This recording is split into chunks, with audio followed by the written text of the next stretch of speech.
En 2002, una expedición por varias minas de carbón en la formación Cerrejón de Colombia desenterró cientos de distintas vértebras torácicas y costillas. Y no solo estaban bien conservadas, todas eran inusualmente grandes. Sin embargo, los científicos que las hallaron no se sorprendieron ni impresionaron, ya que la formación era conocida por albergar numerosos reptiles gigantes, principalmente tortugas y cocodrilos monstruosos del Paleoceno. Por eso, y porque ciertos reptiles tienen vértebras similares, el equipo concluyó que se había encontrado un nuevo cocodrilo. Algo genial, pero no digno de reseña. Sin embargo, pocos años después los fósiles fueron trasladados al Museo de Historia Natural de Florida y por casualidad reexaminados, lo que llevó a un hallazgo inesperado. Aquello no era un gran cocodrilo, sino una serpiente sobredimensionada. Y cuando digo sobredimensionada, lo digo en serio, pues pertenecía a una serpiente titánica, así que acertadamente la llamaron Titanoboa. Desde su anuncio al mundo, la Titanoboa se ha convertido en un icono de la paleontología, conocida por muchos y aclamada como la serpiente más grande y poderosa que haya existido. Y ese bóido era realmente enorme. Los adultos podían medir hasta 12.8 metros, quizá incluso 14.3 metros, similar a la longitud de un cachalote adulto. Así que, no gracias. Con estas estimaciones, la Titanoboa destronó fácilmente al anterior récord, el Gigantophis garstini, un matzoide del Eoceno egipcio. Y estoy seguro de que si salieras a preguntar cuál fue la serpiente más grande o aterradora, la mayoría, si les gusta la paleontología, todavía dirían Titanoboa, y lo harían con orgullo. Pero aquí está el asunto. Los miembros de la familia matzoide, que acababan de ser destronados, eran una familia de serpientes tan retorcidas como las boas, y a lo largo de la historia, produjeron serpientes realmente sorprendentes, además de Gigantophis. Y recientemente se descubrió que crearon una especie propia tan monstruosa que podría superar a la Titanoboa y que es mucho menos conocida. Te presento a Vasuki indicus. Este auténtico coloso de serpiente solo fue descrito el año pasado, en 2024, aunque el holotipo fue desenterrado en 2005, cuando en el estado indio de Gujarat se halló una colección de 27 vértebras, algunas incluso ubicadas en la posición que les correspondería en vida. Irónicamente, como en el caso de la Titanoboa, el paleontólogo que se topó con estos huesos creyó haber encontrado un nuevo cocodrilo, no una serpiente, y los fósiles no recibieron más atención. Y a diferencia de la Titanoboa, que fue reexaminada pocos años después, este espécimen tuvo que ser paciente, y pasaron 19 años hasta que alguien decidió echarle un segundo vistazo, y se llevaron una sorpresa al darse cuenta que con mejor tecnología y más atención, pudieron notar que aquello no era un cocodrilo, sino parte de una serpiente gigante. Y por ciertas características de las vértebras, no cabía duda de que era un matzoide, aunque uno nunca antes visto, pues era mucho mayor que cualquier otra especie conocida, incluso el Gigantophis. Y basándose en el ancho postsigapophysario, el equipo calculó que esta nueva serpiente debía medir al menos entre 10.9 y 12.2 metros, situándola ya entre las 5 serpientes más largas de todos los tiempos y más larga que cualquier reptil actual. Sin embargo, según el ancho presigapophysario, era aún más larga, ya que ese hueso arroja una longitud de 15.2 metros, dándole una clara ventaja sobre su pariente más grande e incluso un ligero margen sobre la Titanoboa. Con esa longitud, Vasuki no solo se convierte en el nuevo rey de las serpientes, sino también en el animal terrestre no dinosaurio más largo que jamás haya vivido. ¿Y cómo le llamas a una bestia tan imponente? Bueno, si has estado atento, ya lo dije, Vasuki indicus. Puede que al principio no parezca significativo, pero es un nombre muy apropiado, pues Vasuki se refiere al rey de las serpientes en el hinduismo, mientras que indicus alude a que fue descubierta en la India. Naturalmente, el hallazgo de una serpiente posiblemente mayor que la Titanoboa creó mucho revuelo, pero hay una pregunta persistente. Aunque hay pruebas de que era más larga, no sabemos con certeza si Vasuki era más pesada o más ligera que la Titanoboa, dado que esta última tenía un esqueleto más robusto y ancho. Hasta ahora, Ahora, el peso máximo atribuido a Vasuki indicus es de 1.1 toneladas, mientras que la titanoboa puede ser algo más pesada, con estimaciones máximas de 1.25 toneladas. No es una gran diferencia, pero suficiente para que uno se pregunte si Vasuki realmente intimida más que el anterior soberano. Y a eso digo que tengas un poco de fe, porque casi puedo garantizar que si tuvieras que elegir con cuál encontrarte, la opción más segura sería la titanoboa. Y la razón es que te han mentido. La titanoboa no era un matatitanes. Y esperen, antes de que tomen las antorchas, déjenme explicar. Cuando fue descrita y clasificada como una boa, los paleontólogos asumieron que la titanoboa se comportaría como una anaconda moderna, que se alimenta de todo lo que se pueda tragar, e incluso lo que a veces no puede, con la diferencia de que la titanoboa era una anaconda en esteroides y por lo tanto podría enfrentarse a cocodrilos gigantes, tortugas y prácticamente cualquier cosa que compartiera su entorno. En gran medida, esta hipótesis temprana ha influido en cómo los medios la han retratado, como una asesina monstruosa. Sin embargo, en años recientes, tras recuperarse más material craneal, los científicos empezaron a notar que su cráneo no se parecía al de la mayoría de las boas. Tenía un paladar inusual, un número anormal de dientes, y estos estaban sospechosamente curvados y con forma de anzuelos de pescar para ser exactos. Y así surgió la idea de que la titanoboa siempre fue un pescador sobredimensionado. Y efectivamente, lo que también hallaron es que estas morfologías no se parecían a las de sus parientes, sino al de las xenófidias actuales, específicamente aquellas que mantienen dietas piscívoras. Si necesitas más pruebas, considera dónde vivía la titanoboa. Regiones cálidas con grandes ríos y una amplia variedad de peces, y los restos de esta serpiente suelen asociarse con peces pulmonados y osteoglosomorfos. En otras palabras, parece que esta serpiente prefería el sushi al pollo. Ahora, Vasuki indicus, por su parte, probablemente habría estado mucho más interesado en ti que en tu pez dorado. Sus vértebras sugieren que era una serpiente terrestre que prefería pasar su tiempo en el suelo antes que en el agua o en los árboles, siendo demasiado pesada para estos últimos, aunque se cree que era capaz de nadar y probablemente se le daba sorprendentemente bien. Así que si los cocodrilos gigantes no eran suficiente para mantenerte fuera del agua, Vasuki sí lo era. Pero eso es aparte del punto. Lo importante aquí es que estas vértebras no solo indican que era principalmente un animal terrestre, sino también que era una serpiente constrictora sin adaptaciones específicas para comer peces, por lo que se presume que era una oportunista, comiendo cocodrilos, tortugas, peces, otras serpientes y, para colmo, incluso ballenas primitivas.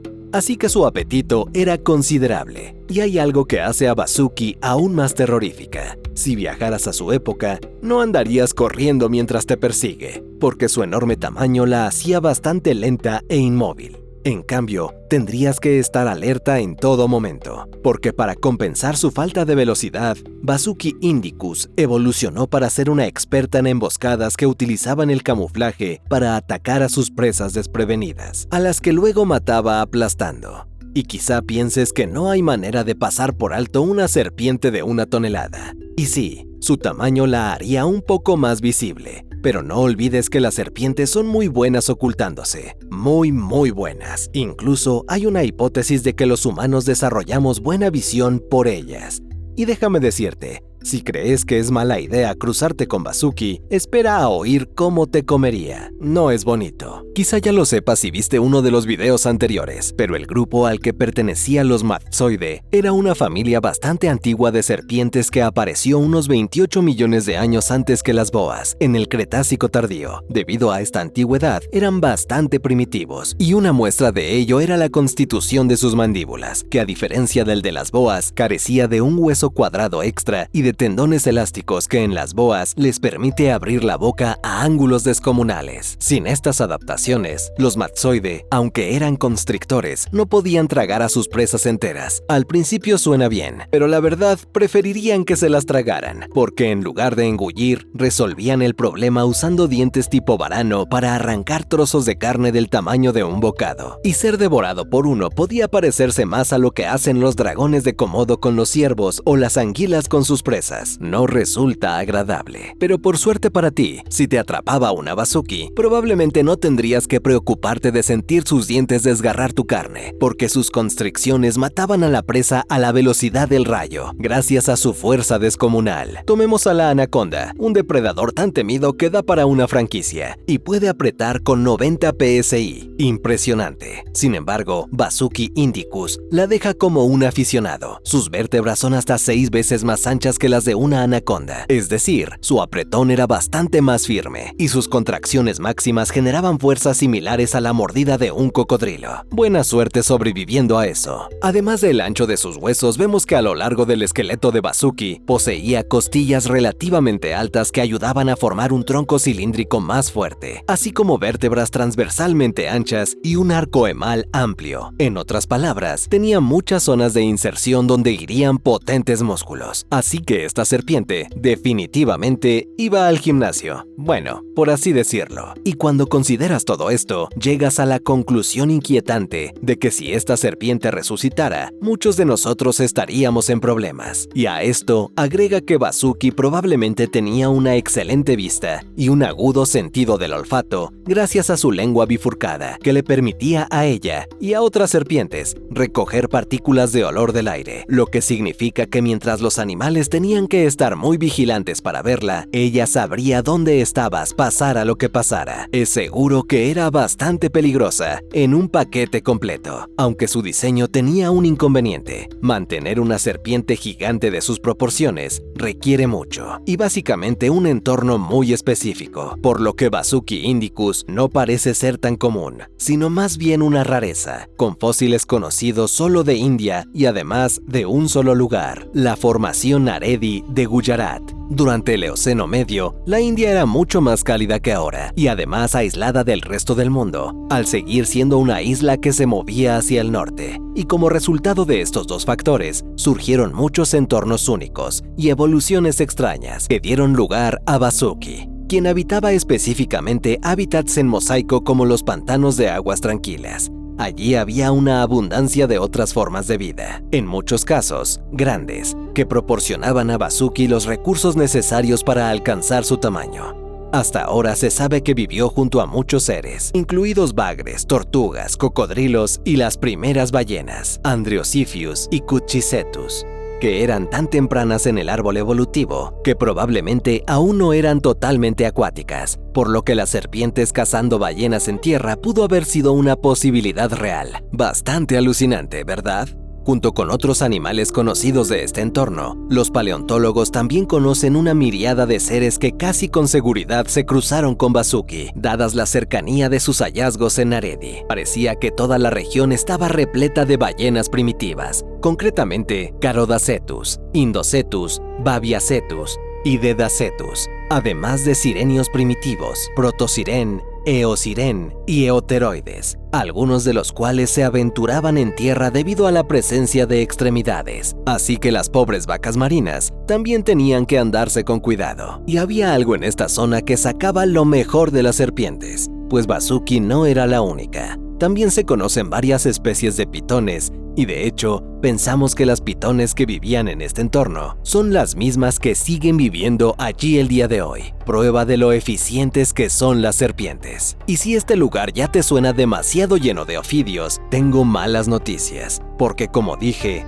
India era esencialmente una isla en ese momento, así que estabas atrapado, y aventurarte al mar para escapar de las serpientes no era una opción, ya que adivina, también estaban allí, y de gran tamaño, concretamente Pterosphenus, una serpiente marina con una potente aleta caudal y un gran cuerpo de hasta 5.7 metros. No llegaba a superar a Bazuki, pero era lo bastante grande como para que la idea me desagrade. Y ahí te das cuenta de lo loca que era Bazuki. Una serpiente gigante nadando en las aguas no era tu mayor problema. Por desgracia para la vida en la India, Bazuki seguiría siendo una amenaza durante mucho tiempo, porque aunque necesitaba las condiciones perfectas para surgir, una vez que apareció, se quedó pegada como chicle al asfalto y habría sido una parte importante del ecosistema indio durante millones de años. En serio, ¿cómo se elimina una serpiente más larga que un autobús de 2 pisos? Y bueno, si has visto suficientes de mis videos, sabes la respuesta. La vieja madre naturaleza, uno de los jefes finales para cualquier especie. Como se dijo, una de las pocas razones por las que Vasuki evolucionó fue gracias a una combinación perfecta de condiciones, incluido un ecosistema abundante y las temperaturas cálidas del Eoceno, que además tuvo numerosos episodios de calor intenso. Las serpientes tuvieron suerte, mientras muchos otros grupos perecieron durante estas olas. Pero como puedes imaginar, esa suerte se acabó. Y a medida que avanzaba el Eoceno y se acercaba el Oligoceno, el mundo retomó una tendencia general al enfriamiento, que llevaba tiempo en marcha, con los niveles mundiales de CO2 disminuyendo lentamente. Además de enfriarse, la atmósfera empezó a secarse un poco. Así que aquí tienes a una serpiente gigante que necesita calor y un hogar pantanoso y húmedo. Y ahora ambas cosas se estaban acabando. Basta decir que el reloj corría para nuestro amigo, y antes de que terminara el Eoceno, hace unos 33.9 millones de años, esta serpiente ya había desaparecido del registro fósil por un tiempo, convirtiéndose en una reliquia perdida en el tiempo, y recordándonos que el planeta siempre está cambiando. Sin embargo, aunque Vasuki indicus puede haber desaparecido para siempre, su legado vivirá durante un tiempo a través de su familia, que perdió ímpetu durante el Eoceno, pero persistió en varios lugares, incluida la India, y sus historias continuaron hasta hace apenas 12.000 años, básicamente ayer en términos geológicos. Y muchos de ellos, no solo el Indicus, eran bichos difíciles. Y si quieres saber más sobre ellos, puedes hacerlo aquí. Gracias por ver este video de Zoo Extinto. Nos vemos en el próximo.